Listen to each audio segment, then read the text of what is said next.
سازمان بین المللی حامی حقوق انسان دیدبان حقوق بشر روز 26 مای سال 2022 در یک اظهارات از مقامات تاجیکستان خواست که تعقیب و آزادی اعتراضگران را در ولایت مختار کوهستان بدخشان در شرق تاجیکستان قطع کرده تا کجا قانونی بودن استفاده بیش از حد نیرو از جمله استفاده سلاح آتشفشان جنگی به ضد اعتراضگران از جانب مقامات حفظ حقوق را که باعث هلاکت دهها نفر و ساکنان آسایشته شد به طور موشکافانه تحقیق کنند. محقق دیدبان حقوق بشر در امور آسیای مرکزی میگوید شهروندان تاجیکستان در ولایت مختار کوهستان بدخشان از حقوق خود به آزادی بیان و گردهمایی استفاده برده به ضد پایمال کردن حقوق خود اعتراض کردند، ولی پلیس نسبت به آنها از نیروی بیش از حد استفاده برد.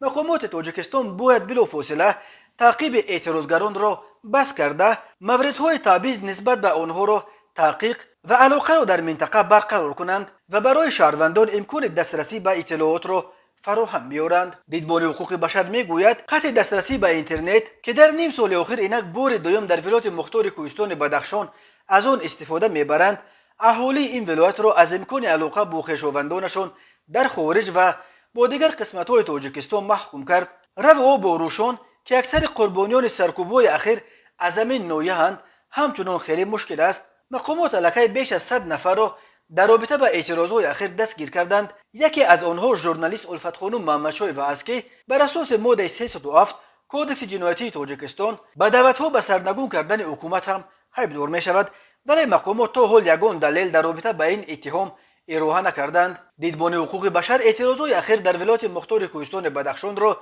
یکی از ناآرامی‌های جدی‌ترین از زمان جنگ شهروندی سال‌های 1992 1997 می‌نامند. کشتار مردم در آن سال‌ها را این سازمان قبلا پاکاری قومی نام کرده بود. دیدبان حقوق بشر خاطررسان کرده است که ساکنان ولایت مختار کوهستان بدخشان خود را پامیری می‌شمارند و از بقیه اهالی تاجیکستان از لحاظ زبان، فرهنگ و دین خود فرق می‌کنند. حامیان حقوق می‌افزایند که ولایت مختار کوهستان بدخشان در دوران شوروی نیز مقام مختار داشت که این مقام خود را بعد جنگ شهروندی هم حفظ کرد، ولی شکایت‌ها درباره تعقیب پامیری‌ها از سوی مقامات تاجیکستان که به نوبت خود لیدران بدخشان را به دست داشتن در اعمال جنایی عیبدار می‌کنند سبب افزایش تشنج در این قسمت تاجیکستان شده است. دبیر کل سازمان ملل آنتونیو گوترش نیز روز 20 مای از افزایش تشنج در ولایت مختار کوهستان بدخشان اظهار نگرانی کرد و طرف‌ها را به خویشتن‌داری دعوت کرد. سفارت‌های غربی و سازمان‌های حامی حقوق نیز از دوشنبه خواستند که حقوق انسان را مراعات کنند.